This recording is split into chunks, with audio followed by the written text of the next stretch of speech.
approximately that time, a wave of humanity left Africa and moved into what is now what we call the Middle East. There have been several of these waves, but this was a particularly prominent one. Some people say that it was caused by the eruption of Toba, a massive volcano in Sumatra, which is supposed to have created global winter for 6 years, which must have had a huge impact on agriculture and so on. So a wave of human beings left Africa and went into the Middle East and then throughout the world. It's now 11 o'clock, 1 hour has passed already. 60,000 years ago, our shared grandfather lived. He was still in Africa. Our common paternal ancestor lived in East Africa.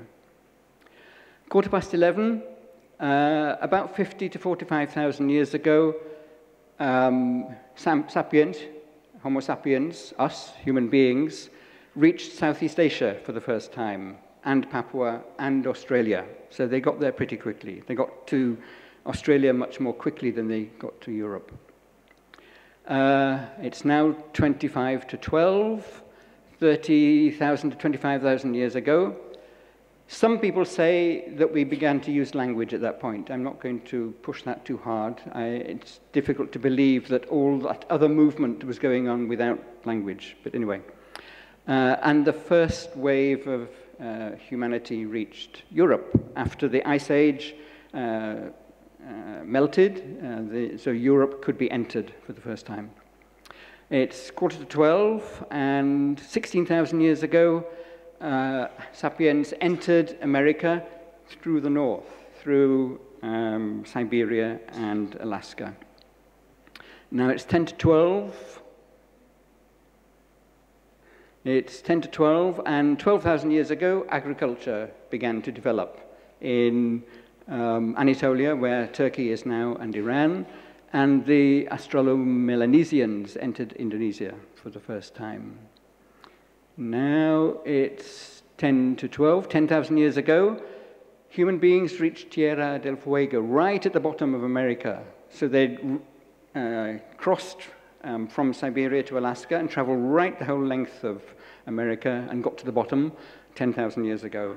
And the second wave of sapiens entered Europe.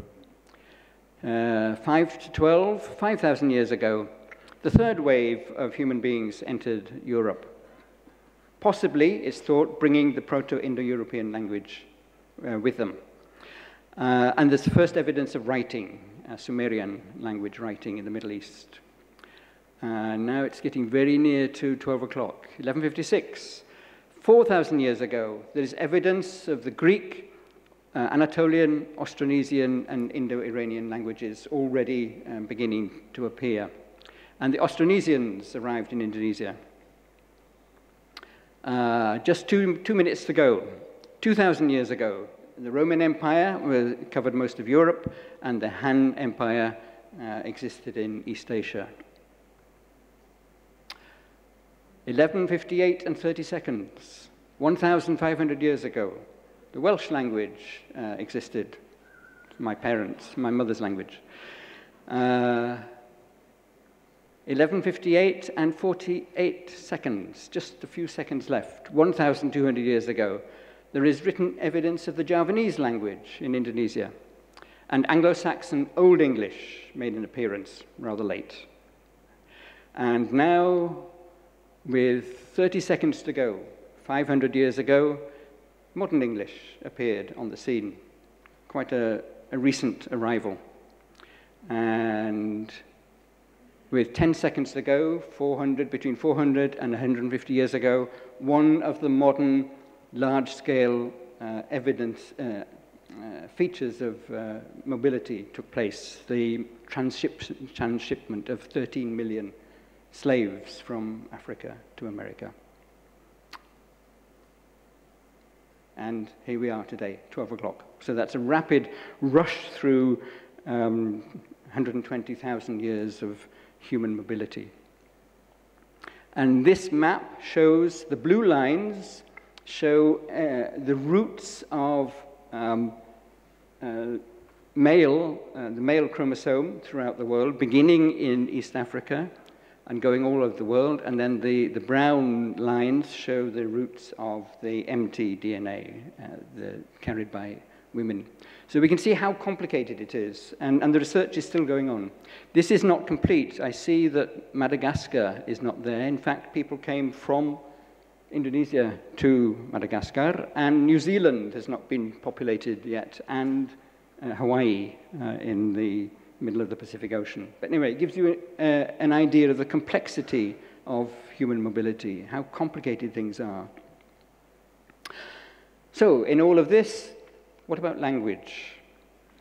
In all of those millennia of moving around, how many languages have we had? One estimate by David Crystal is that there have been in the history of humanity about 150,000 different languages. Another estimate is that there have been 500,000 different languages. So where are all those languages now? We only have about, according to SIL, Ethnologue, we have about 7,700 languages. So we've lost thousands and thousands and thousands of language. It's not surprising. It's not at all surprising. The language spoken by our ancestors 25,000 years ago inevitably would be different from the language that we need today, because what they were doing, the situation in which they lived was quite different. Languages develop. And languages die, and new languages appear. So I think everybody here loves languages. You wouldn't be here if you didn't love languages. Everyone here regrets the death of languages. And people here are trying hard to preserve languages and maintain languages. And obviously that is extremely important when children are learning, ideally, through the language that they're familiar with at home. But languages are going to die. Lots and lots of languages are going to disappear. And I find myself having two different views about this, two feelings about this, which can be represented through two poems by English poets. I've got 5 minutes left. The first one, a rather cynical one, maybe. Thou shalt not kill, but needst not strive officiously to keep alive. So he's saying, don't kill languages, but you don't need to try too hard to keep them alive. Some of them are going to die anyway. It's unavoidable. I don't suppose there'll be many people in this room who would be sympathetic with this view, but it's a sort of realistic, pragmatic view. A more idealistic view is from this poem by Donne. No man is an island. It's a very well-known one. No man is an island entire of itself.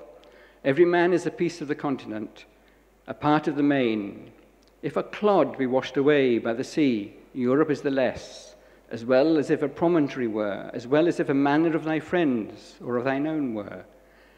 Any man's death diminishes me, and therefore never send to know for whom the bell tolls, it tolls for thee. So what he's saying is one person's death is a loss for the whole of humanity.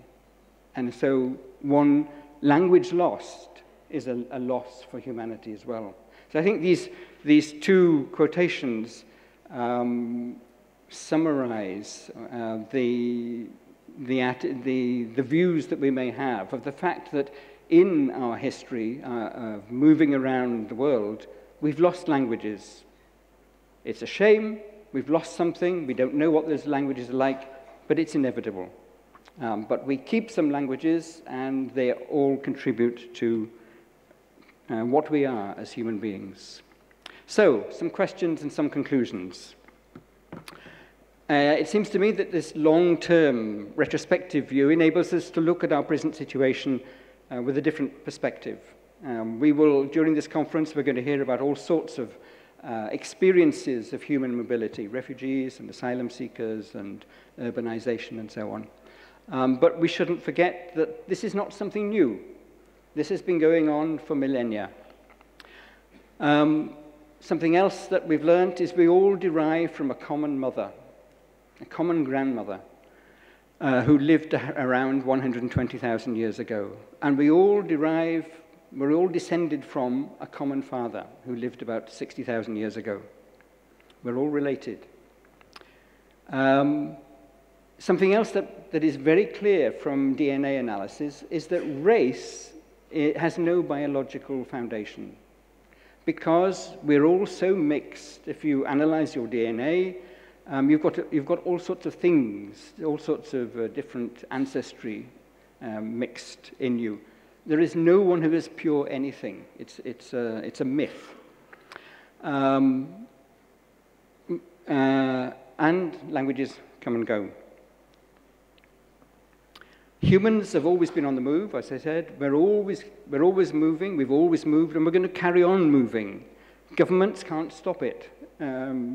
If we've been moving for 120,000 years, who's to say that who's got the authority to say stop? We're going to carry on moving. So, what surprises me is this: why are we constantly surprised and unprepared for certain forms of mobility? Governments throw their hands up and say, oh, this is not our job. It's got nothing to do with us. We're going to stop you. We're going to put borders in the way. We're going to close gates. We're going to turn you back. We're going to turn your boat back. We don't want to have anything to do with you. And so my next question is, why do governments respond with such a lack of humanity in many cases, when, as we know now, we're all related. We're all a family, descended from the same great-great-grandparents, and we're doing what human beings have always done. We're moving. And so I'm beginning to think, maybe this is a bit radical, I'm beginning to think that maybe the nation-state as we know it now, as has developed after the Treaty of Westphalia in 1648, maybe in this respect is no longer fit for purpose. Nation-states don't know how to deal with this phenomenon of movement. We need new ways of preparing for the unexpected and of manifesting our common humanity. And there are some very obvious signs, I think, that we can be optimistic. I think the fact that in Europe, people are free to move wherever they want. They can work anywhere they want. It's a very positive sign. Unfortunately, the United Kingdom is trying to get out of this.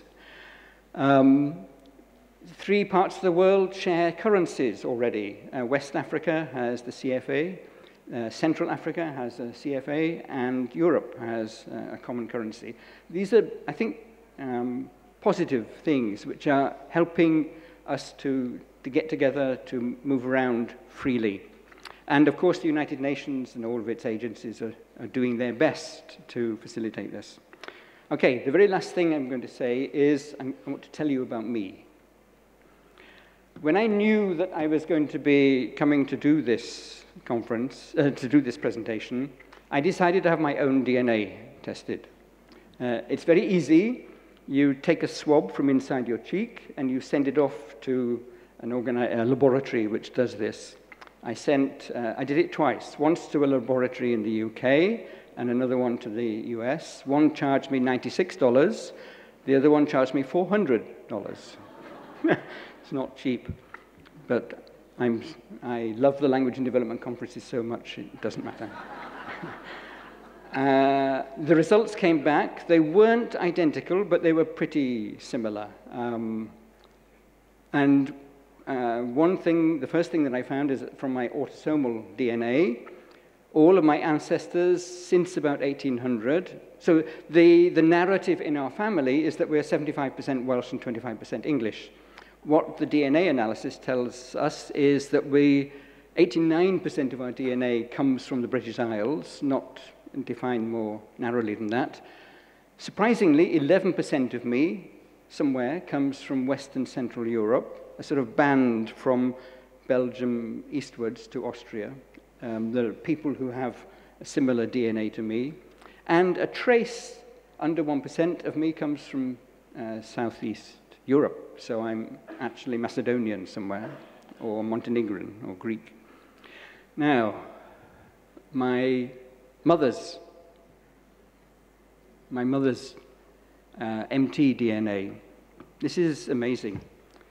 We can track her ancestry back to somewhere in East Africa 120,000 years ago. And we can see how her family has traveled through Africa slowly, East Africa slowly.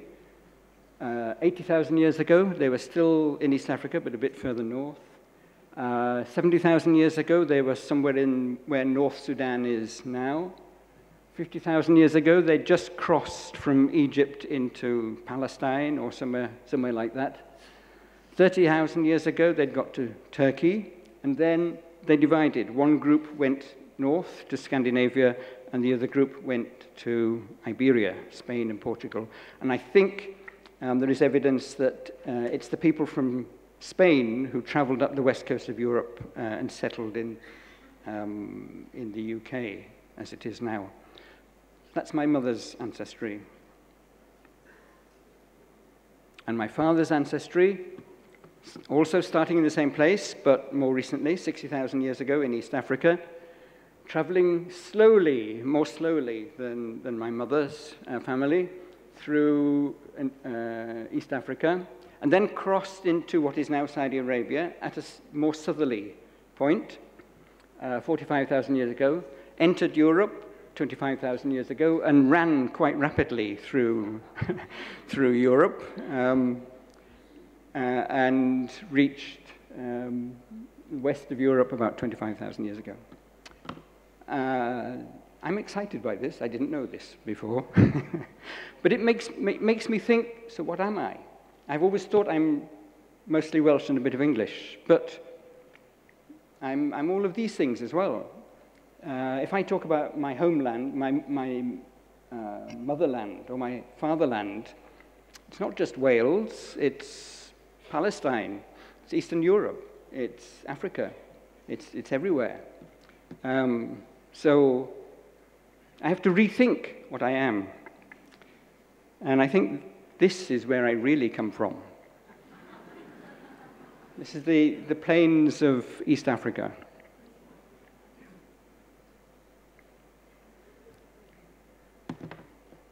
And these are my nephews and nieces. Thank you.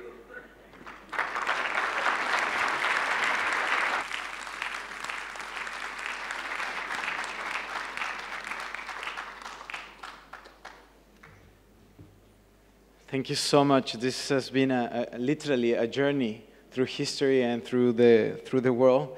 I did a similar DNA exercise recently. My mother asked me to do it, and I discovered that I had 8% ancestors in the last 200 years from Africa and 7% from Italy. And my mother was very disappointed because she thought we were coming from somewhere else, but now she is kind of reinventing herself and the story of our family. But and in a more serious way, I think this has been